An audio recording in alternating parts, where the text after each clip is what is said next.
Hey everybody, what's going on? So if you don't know who I am, if this is your first time on my channel, hey there, my name is Juan. I'm a legally blind filmmaker slash content creator. Now, like nearly everyone in the world, I like watching TV shows and movies. But the way I watch movies and TV shows is with an accessibility feature called audio description. I'm not going to get into the full details of audio description, but AD is basically, think of it as an audiobook-like narration which accompanies a TV show or movie so someone like myself can follow along and enjoy just like a sighted person would. Now, in the creation of audio description, it's basically a team effort. You have quite a few folks. You have the writer who's responsible for writing down all the lines that are going to be read out loud, the narrator who is reading those lines and whose voice you're hearing in the finished product, the mixer whose job is basically to make everything as smooth as possible to make the AD track fit in well with the finished product, the quality control people, which basically just double check to make sure that everything is fine before it gets put out as a finished product. So basically they're, dotting I's and crossing T's. So it's quite the team effort. And for a lot of companies, this is the way things are done. Although, unfortunately, there are some companies who, like to cut corners with the text-to-speech audio description. So how can I describe text-to-speech audio description for those of you who don't know? Okay, so think of it this way. So when you're watching TikTok, I just wanted to give you an example of what I'm talking about. that's basically text-to-speech right there, and that's what text-to-speech audio description is. The words were recorded by a person, but the speech is basically being done by software. Now, to be honest, I really don't like text-to-speech audio description. But before I get to that, I'm going to mention why I think it does have its place. If you're putting out breaking news or something that has a quick turnaround time, like news articles or something that is an emergency, instead of having someone just go into a booth, read out lines and things like that, it's a lot easier and a lot simpler and a lot more efficient to put out that information if you're just typing it out. Because in this case, it might be a life or death situation, so definitely. Or even news videos on YouTube. I mean, a lot of them do just have text over music, but some videos do have yes, it's a robotic speech, but in this case, that would it would serve its purpose. And also for productions that have very, very low budgets and really, really can't afford to do human AD, but that is a bit of a slippery slope still. But I mean, there are some cases where that is absolutely the only way to do AD. But if you ask me, I really don't think that text-to-speech AD has any place to be in for entertainment, for movies, for TV shows, for stage productions, theatrical productions, things like that. And here's a few reasons as to why I think it doesn't fit. First of all, it's a screen reader. I'm used to hearing screen readers all the time. I use VoiceOver on my phone, on my computer, on my tablet.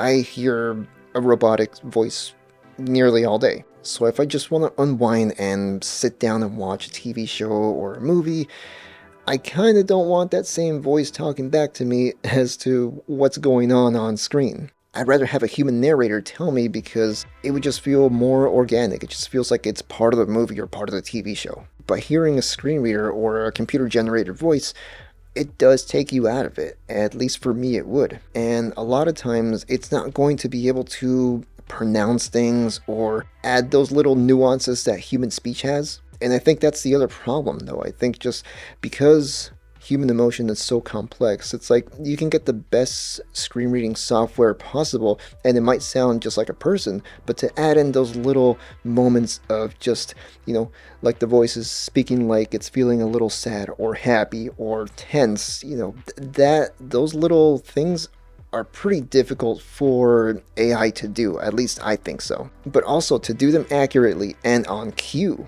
I think just that alone is why I think having a human narrator would be a lot better option than just having software read back something. I mean, imagine if you're watching a horror movie or a thriller and it's a very tense scene and you can cut the tension with a knife, but then all of a sudden the audio description, because it's text-to-speech, it's reading it in a very up and happy tone. That would definitely take you out of it. I mean, it would take me out of it. We want to make sure that we're getting something quality. And I think a lot of us who are wanting to consume just entertainment, I think we're being shortchanged by, companies that provide text-to-speech audio description, because it's almost like, okay, well, We have to meet some accessibility requirements. Okay, well, let's just quickly do this because it's cheaper. We're just going to do this by doing text-to-speech. And yes, it's cheaper, but it it comes at a cost.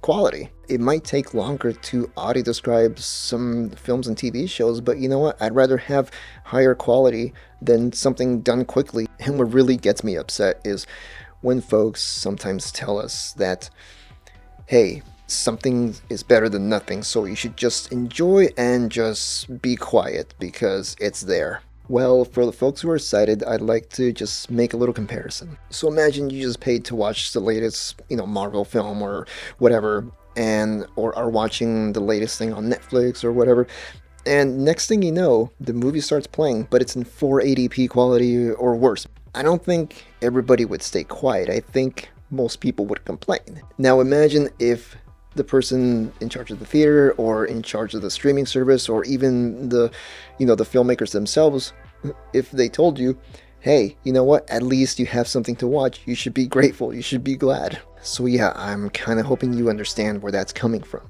In a way, it reminds me of auto-generated closed captions. But still, just like with text-to-speech AD, auto-generated closed captions, they don't really, put the proper punctuation or, get those little subtleties in human speech. So it's a very similar situation. Now, while there's some auto-generated caption software that does work better than others, it's still quite difficult for them to be 100% accurate. And the last reason why I'm against text-to-speech AD is because, well, it can affect employment for people who are interested in doing this. The unemployment rate for the blind and visually impaired community is just staggeringly high. I'm not saying that every blind person is going to want to work in audio description or anything like that, and in the big picture, I don't think it's going to make a big of a dent to fix the unemployment, but at the same time, though, it's an employment opportunity that would be open to those who are interested. You have some people who are blind audio description narrators, blind quality control folks, even blind writers. And to be honest, I think that who better than the folks who consume the product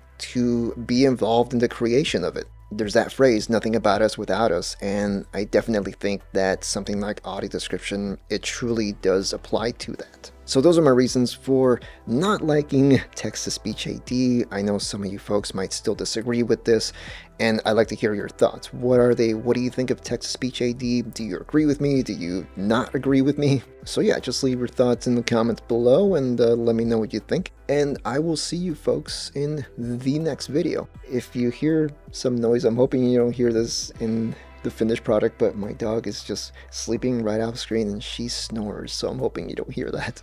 Anyway, I'll talk to you folks next time and see you in the next video.